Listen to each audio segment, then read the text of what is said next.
My name is Esther Thompson, and I'm 64 years old. 3 days ago, I buried my only child.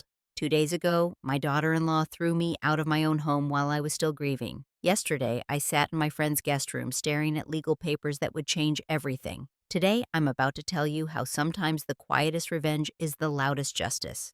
You see, when someone thinks they've won by being cruel, they often forget that silence doesn't mean surrender. Before I share what happened next, I'd love to know where you're watching from. Please hit that like button if you've ever felt powerless in your own home, and don't forget to subscribe because this story has a twist that proves patience really is a virtue. Now, let me take you back to where it all began. I need to start from the beginning so you understand how I ended up standing in my empty living room watching my son's wife pack my belongings like I was some unwanted tenant.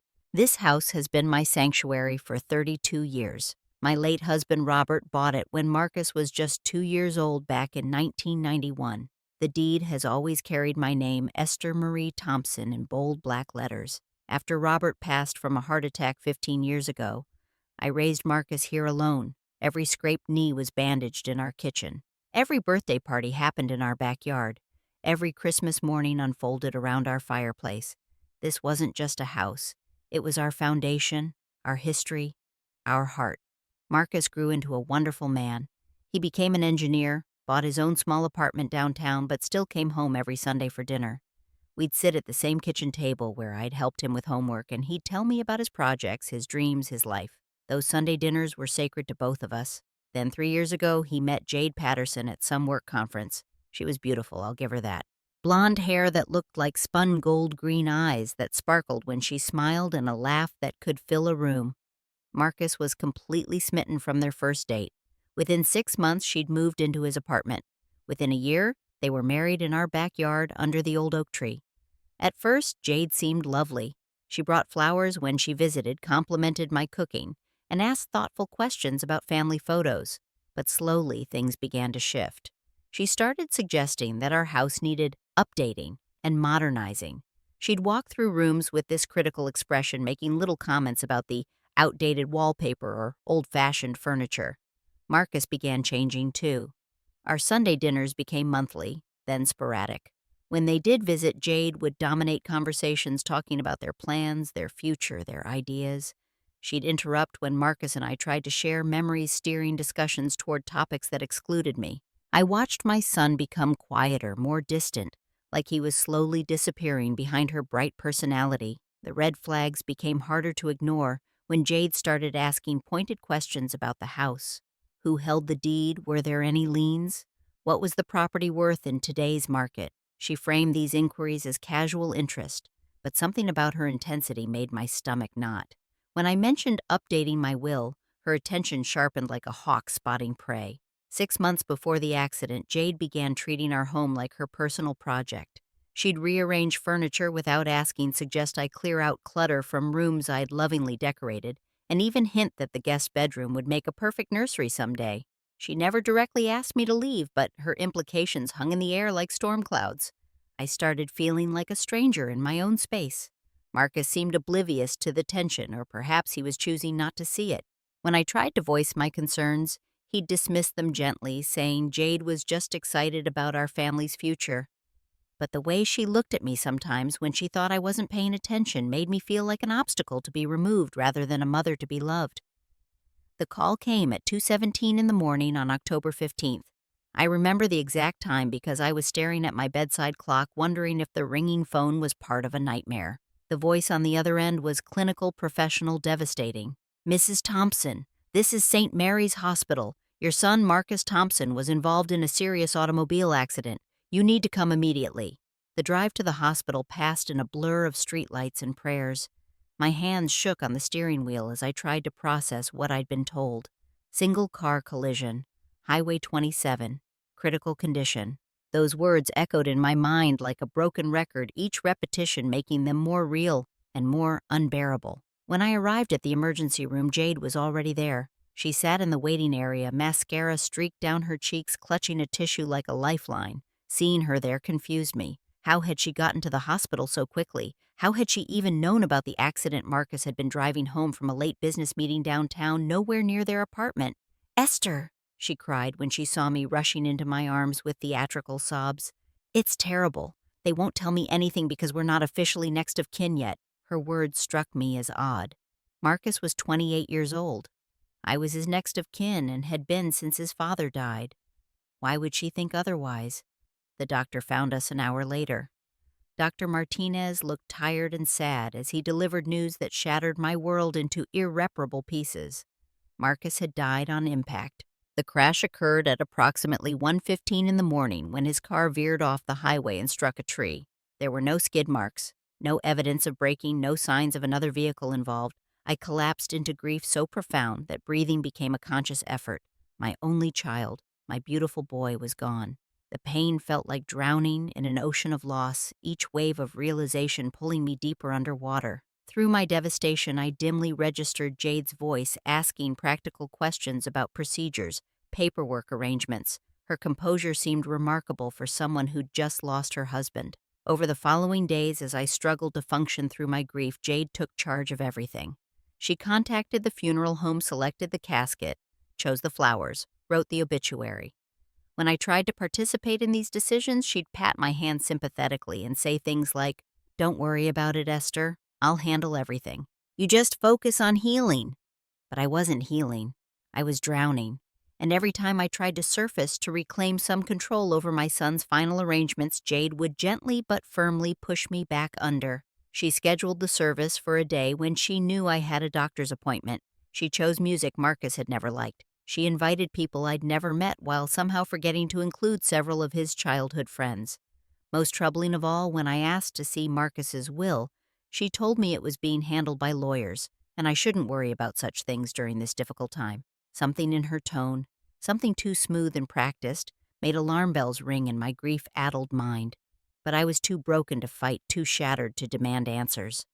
The day of Marcus's funeral dawned gray and cold, matching the emptiness in my chest. I dressed in my black wool dress, the same one I'd worn to Robert's service years earlier, and tried to prepare myself for saying goodbye to my child.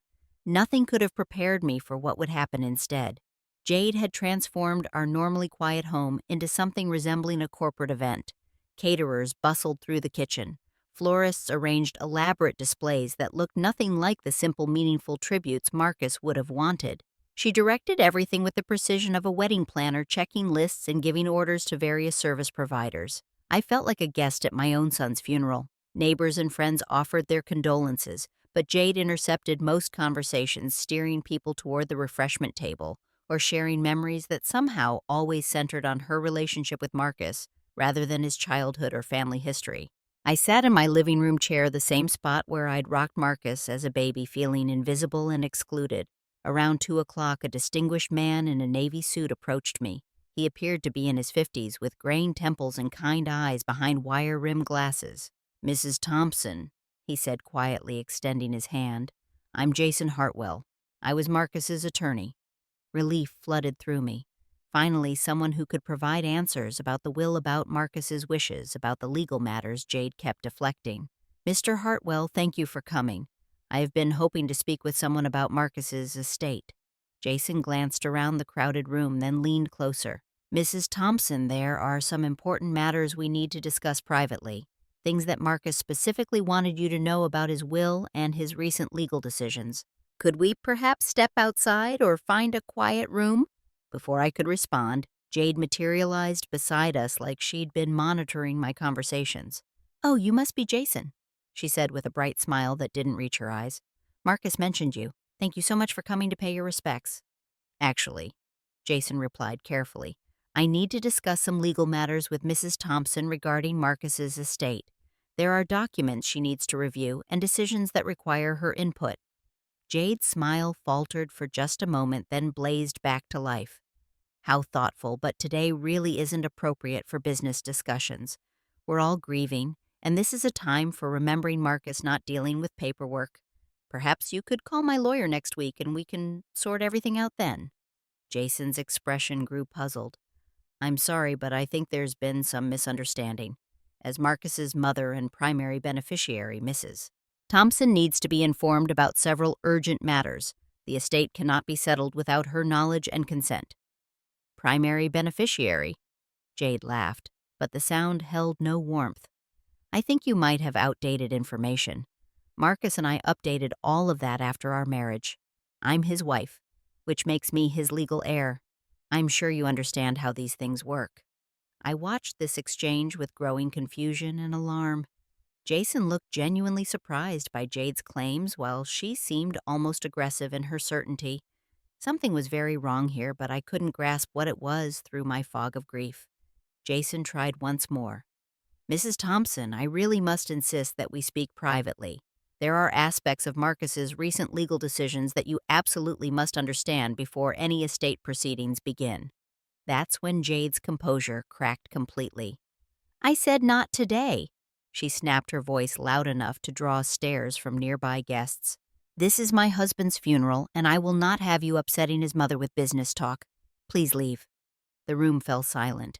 20 or more people turned to watch as Jade pointed toward the door, her face flushed with anger that seemed far too intense for the situation. Jason looked shocked by her outburst, while I felt heat creep up my neck from embarrassment and confusion. Ma'am, I understand this is difficult, but there are legal requirements. Jason began, but Jade cut him off. Get out, now, before I call security. She stood rigid, trembling with what looked like rage rather than grief. Jason met my eyes one last time. Mrs. Thompson, please call me. Tomorrow. It's very important. He handed me his business card, nodded respectfully, and left our home amid whispers from the other guests.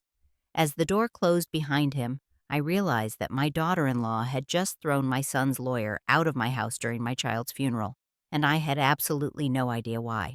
After the last guest departed, I sat in my living room surrounded by empty plates and wilted flowers, feeling more alone than I'd ever felt in my life. The house seemed too quiet, too empty, like all the life had drained out of it along with Marcus's absence. I pulled his baby blanket from the trunk beside my chair and held it close, letting myself cry for the little boy who would never come home again. I was still sitting there an hour later when Jade returned from walking out the caterers. She'd changed from her black dress into jeans and a sweater, and her earlier facade of grieving widow had been replaced by something sharper, more businesslike. Well, that went as well as could be expected, she said, surveying the room like she was evaluating a completed project. I think Marcus would have been pleased with how everything turned out. I looked up at her through my tears. I wish you hadn't thrown out his lawyer like that. I really need to understand what's happening with his affairs. Jade's expression hardened. Esther, you need to stop crying now. It's not healthy to wallow like this. Marcus is gone, and we all need to move forward.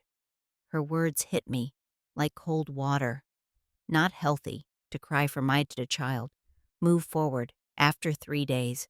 I stared at her, wondering if grief had affected her mind. Jade, I just lost my son. I think I'm entitled to grieve however I need to. That's exactly the problem, she said, sitting down across from me, with an air of someone about to deliver difficult news. This whole situation is unhealthy. You living here alone, clinging to the past, refusing to accept reality. Marcus worried about you constantly. I felt my breath catch. What are you talking about? Jade leaned forward, her green eyes fixed on mine with uncomfortable intensity. He talked to me about it all the time. How you depended on him too much, how you guilt-tripped him into those Sunday dinners, how you made him feel responsible for your loneliness. He felt trapped by your neediness. Each word felt like a physical blow. That's not true. Marcus loved our dinners. He told me they were the best part of his week. He was being kind, Esther. He didn't want to hurt your feelings, but he talked to me about everything, about how suffocating it felt to be your only source of happiness, about how guilty you made him feel when he tried to build his own life. I shook my head, tears flowing freely now. You're lying. Marcus would never say those things about me. I think deep down you know I'm right, Jade continued with false gentleness. And that's why this arrangement can't continue. You can't stay here anymore, Esther. This house, this life you're clinging to, it's preventing you from moving on. My mind struggled to process what she was saying. This is my house, Jade. I've lived here for 32 years. She smiled, then a cold expression that transformed her beautiful face into something almost predatory. Actually, it's not your house anymore. Marcus left everything to me. The house, the bank accounts, all of it. I have the will right here. From her purse, she pulled out a folder containing several legal documents. My hands shook as I read the papers she thrust toward me. According to the will dated just 6 months earlier, Marcus Thompson left his entire estate to his beloved wife, Jade Patterson Thompson, with only a small monetary gift for his dear mother, Esther Thompson. I read the signature at the bottom. It looked like Marcus's handwriting, but something about it seemed wrong, too careful, too perfect. I don't understand. Marcus would never do this without talking to me. He didn't want to hurt you while he was alive, Jade said, standing up and smoothing her sweater. But he knew this was best for everyone. You'll receive $50,000, which should be enough to get you settled somewhere more appropriate for a woman your age. The room spun around me. $50,000 from my son's estate, from the house where I'd raised him, from the life we'd built together. It felt like being erased from my own existence. Now, Jade continued in a brisk, business-like tone, I need you to pack your personal belongings. I've arranged for a moving truck to come Thursday. That gives you 2 days to sort through your things and decide what you really need. I stared at her. This woman who'd been part of our family for such a short time now claiming ownership of everything that mattered to me. Where am I supposed to go? There's a lovely assisted living community about 20 minutes from here. I've already spoken to them about availability. They have a nice one-bedroom unit opening up next month. Assisted living. My voice came out as barely a whisper. I'm 64 years old, Jade. I don't need assisted living. The grief counselor I consulted suggested it might be best. You're clearly struggling to cope with reality, and having professional support available could really help you process Marcus's death in a healthier way. I realized then that she'd planned this entire conversation possibly for weeks or months. Every word was calculated to make me feel small, dependent, unreasonable for wanting to stay in my own home. The cruelty of it took my breath away. But something else was rising in my chest alongside the grief and shock. A small, quiet voice that whispered this was wrong, that Marcus would never have done this to me, that the woman standing in my living room in the dress she'd changed out of at my son's funeral was lying to me with practiced ease. I stood up slowly, clutching Marcus's baby blanket, and met her eyes. You want me to leave my house, the house Marcus grew up in, the house his father left to us. You want me to move to assisted living because you've decided I'm too grief-stricken to live independently. I want what's best for everyone, Jade replied smoothly. This way you can get the help you need, and I can start fresh without constant reminders of the past. Something in her phrasing, that desire to start fresh, confirmed what I'd begun to suspect. This wasn't about my well-being or even about the house. This was about erasing me from the picture entirely so she could claim everything Marcus and I had built together. I folded the baby blanket carefully, placed it in my lap, and smiled at her. It wasn't a warm smile or a friendly smile. It was the smile of someone who'd just realized the game being played. You know what, Jade? You're absolutely right. I should leave. Her eyebrows rose slightly, probably surprised by my sudden agreement. I'm glad you're being reasonable about this. Oh, I'm being very reasonable, I said, standing up and smoothing my black dress. I'll pack my things tonight and be gone by morning. That's wonderful, Esther. I really think this will be best for both of us. I walked past her toward the stairs, then paused and looked back. Just one question. How did you get to the hospital so quickly the night Marcus died? For just a moment, her composed mask slipped, and I saw something flicker in her eyes. Fear, maybe, or calculation. I couldn't sleep. I was worried when he didn't come home. But he was driving back from downtown. You live downtown, too, in his apartment. Wouldn't you have known if he'd left the meeting? I was here, she said quickly. I'd come to visit you and decided to spend the night. Funny, I replied quietly. I was awake until after midnight reading, and I never heard you come in. This time her pause lasted longer. You must have dozed off. I nodded slowly. I must have. Then I went upstairs to pack my belongings and plan my next move. Because Jade Patterson Thompson had just made the biggest mistake of her life. She'd assumed that grief had made me helpless. She'd forgotten that mothers don't just know their children's handwriting. They know their hearts. And my son would never have left me homeless and heartbroken. Never. I spent that night at my dear friend Dorothy's house, the woman who'd been my neighbor for 25 years and knew Marcus almost as well as I did. Dorothy took one look at me standing on her doorstep with 2 suitcases at midnight and ushered me inside without questions. "That girl threw you out of your own house," she said after I told her everything. "At your son's funeral. Lord have mercy." "I need to call that lawyer," I said, pulling Jason Hartwell's business card from my purse. "Tomorrow morning first thing." "You think Marcus really wrote that will?" I shook my head. "Dorothy, I helped that boy with his homework until he was 16 years old. I've seen him sign birthday cards, Christmas presents, school forms, and job applications. That signature was close, but it wasn't his. The M in Marcus was too sharp, and he always made a little flourish on the T in Thompson. Whoever forged it was good, but they weren't perfect." At 8 o'clock the next morning, I called Jason's office. His secretary put me through immediately, like he'd been waiting for my call.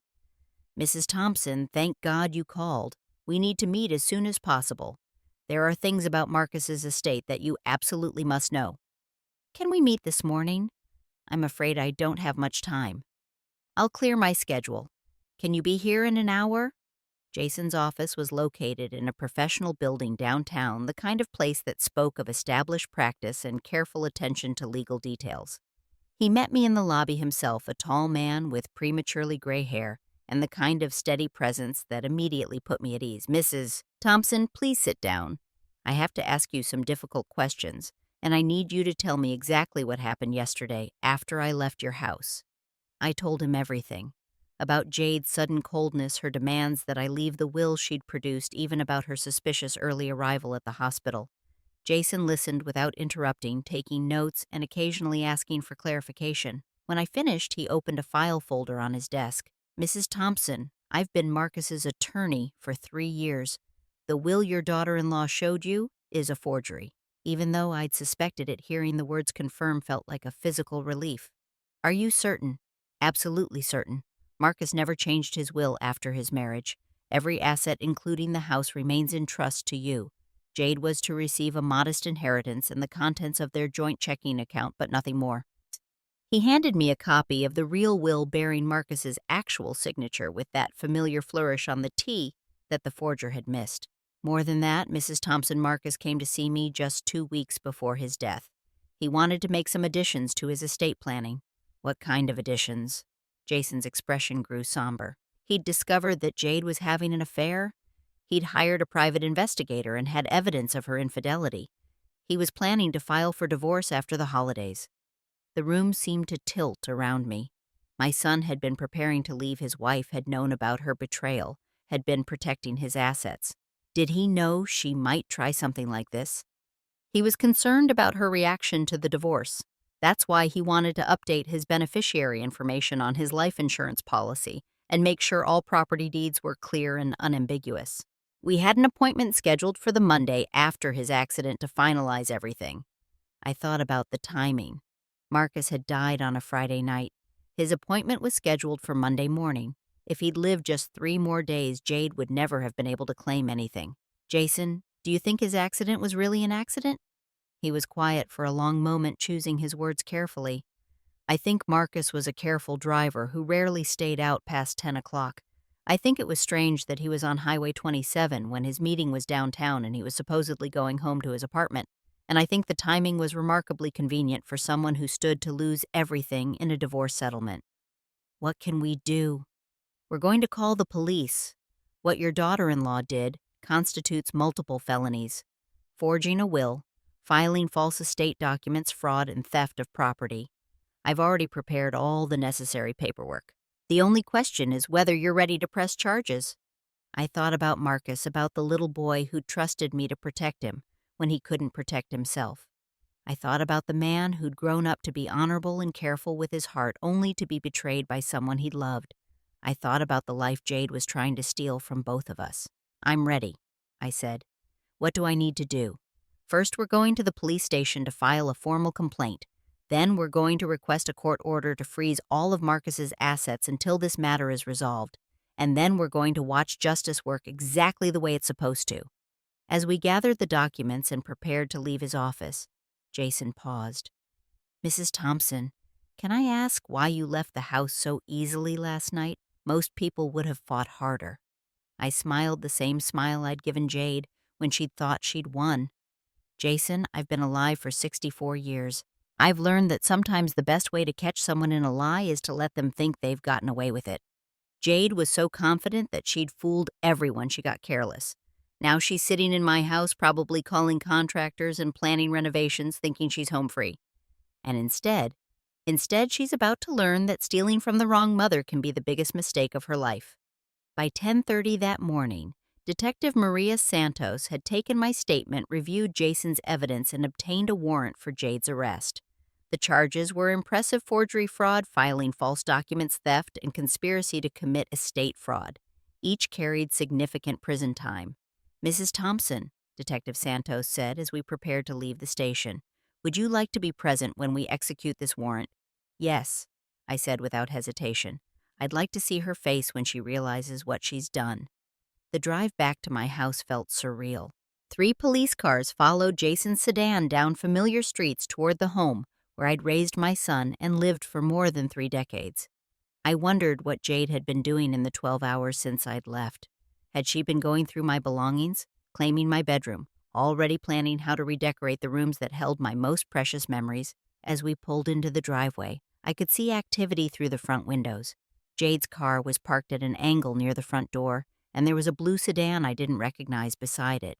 Through the living room window, I could make out 2 figures moving around inside. Detective Santos approached the front door with 2 uniformed officers, while Jason and I waited by the police cars. She rang the doorbell, a sound I'd heard thousands of times, but which now seemed to carry the weight of justice. Jade opened the door wearing one of my sweaters and my favorite pearl earrings. She was laughing at something someone had said, her face bright with the kind of happiness that comes from getting everything you want. When she saw the police badges, the laughter died immediately. "Jade Patterson Thompson," Detective Santos asked formally. "Yes, that's me. Is something wrong?" "Ma'am, you're under arrest for forgery, fraud, and theft. Please turn around and place your hands behind your back." The color drained from Jade's face so quickly I thought she might faint. "There must be some mistake. I haven't done anything wrong." "You have the right to remain silent." Detective Santos continued producing handcuffs. "Anything you say can and will be used against you in a court of law." Wait," Jade said, panic creeping into her voice. "This is about the house, isn't it? I have legal documents. I inherited everything legally." That's when I stepped forward from behind the police cars. Jade's eyes found mine, and I saw the exact moment she realized her perfect plan had crumbled. "Hello, Jade," I said quietly. "I think we need to talk about Marcus's real will." She began struggling against the handcuffs, then trying to twist away from Detective Santos. "You can't prove anything. Marcus left me everything. I have the papers." "You have forged papers," Jason said, joining our group on the front porch, "and we have the real will signed and witnessed properly, leaving everything to his mother." A man appeared in the doorway behind Jade, looking confused and alarmed by the scene unfolding. I recognized him as someone I'd seen at the funeral, though we'd never been introduced. "What's happening?" he asked. "Jade, what's going on?" "Sir," Detective Santos said, "we'll need to speak with you as well. Could you please step outside?" As the police sorted through the situation, searching the house and collecting evidence, I found myself standing in my own living room, feeling like a stranger. Jade had already begun rearranging furniture, packing away family photos, and clearing out personal items that had sat in the same places for years. Seeing my home partially dismantled hurt, almost as much as losing Marcus. But as I watched Jade being led to a police car in handcuffs, still protesting her innocence and demanding to call her lawyer, I felt something I hadn't experienced in days. Peace, the kind of deep, quiet satisfaction that comes from knowing the truth, has finally surfaced. "Mrs. Thompson," Detective Santos said, returning from the police car where she'd secured Jade, "we found additional evidence during our search. It appears your daughter-in-law has been planning this for some time. We discovered forged documents dating back several months' research into estate law and correspondence with the man who is here today about selling the property." "So this wasn't a spur-of-the-moment decision?" "No, ma'am. This was a calculated long-term plan. She's been preparing to steal your son's estate since before his death." I thought about that night at the hospital when Jade had arrived so quickly after the accident, about her strange composure during the funeral arrangements, about her immediate assumptions regarding inheritance and next of kin. She hadn't just taken advantage of my grief, she'd been laying groundwork for months. Detective, can I ask you something? Do you think Marcus's accident was truly accidental? Detective Santos exchanged glances with Jason.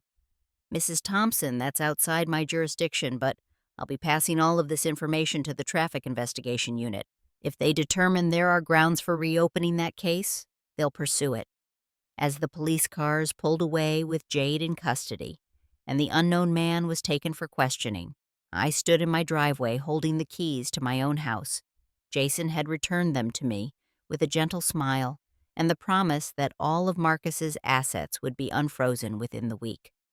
Mrs. Thompson, he said before leaving, your son was a good man who loved you very much. I hope you know that whatever Jade told you about his feelings, none of it was true. I did know that. In my heart, where a mother's knowledge lives deeper than doubt or manipulation, I'd never really believed her lies. Marcus had been my boy, my joy, my greatest accomplishment. And in the end, he tried to protect me the only way he knew how, by making sure his assets were legally secure and properly documented. Jade had gambled that grief would make me helpless, that isolation would make me compliant, that age would make me foolish. She'd forgotten that mothers are warriors in designer clothes, and that some battles are won not with loud confrontation but with quiet patience and unwavering faith in the truth. 6 months later, I'm sitting in my kitchen drinking coffee from the same mug I've used for 15 years, watching spring return to the garden Marcus helped me plant when he was 12 years old. The legal proceedings are over. Jade was sentenced to 4 years in prison and ordered to pay full restitution for the emotional distress and legal costs her actions caused. The investigation into Marcus's death was reopened, and while they never found enough evidence to file additional charges, the insurance company did discover irregularities that voided Jade's claim to his life insurance policy. That money, too, came home where it belonged. I've spent these months slowly reclaiming my house, putting back family photos she'd packed away, restoring furniture to its original places, and healing from the trauma of nearly losing everything that mattered to me. Dorothy has been a constant companion, helping me process not just the grief of losing Marcus, but the betrayal of someone I'd welcomed into our family. The quiet house that once felt empty now feels peaceful. I've joined a support group for parents who've lost adult children, where I've met other mothers and fathers navigating the impossible landscape of outliving your child. We share stories, tears, and the kind of understanding that can only come from shared experience. I've also become something I never expected, an advocate for estate fraud awareness. Jason connected me with other families who'd experienced similar situations, and together we're working to educate people about the warning signs of inheritance scams and the importance of proper legal protections. The man who was at my house the day Jade was arrested turned out to be a real estate developer she'd contacted about selling the property. He'd been completely unaware of the fraud and actually helped provide additional evidence for the prosecution. Sometimes the truth has a way of revealing itself through the most unexpected sources. I think about Marcus every day, but the sharp edge of grief has softened into something more manageable. I remember his laugh, his terrible jokes, his way of calling me Mom, in that particular tone that meant he needed advice or comfort. I remember the good man he became and the love we shared, unmarked by the lies someone else tried to plant between us. Some evenings I sit in his old bedroom, which I've left exactly as it was when he moved out years ago. His high school trophies still line the shelves, his college textbooks gather dust in neat rows, and his childhood stuffed animals occupy positions of honor on the dresser. It's not a shrine, but a reminder of the life that was lived here, the love that grew within these walls. People sometimes ask me if I'm angry, if I hate Jade for what she tried to do. The answer is complicated.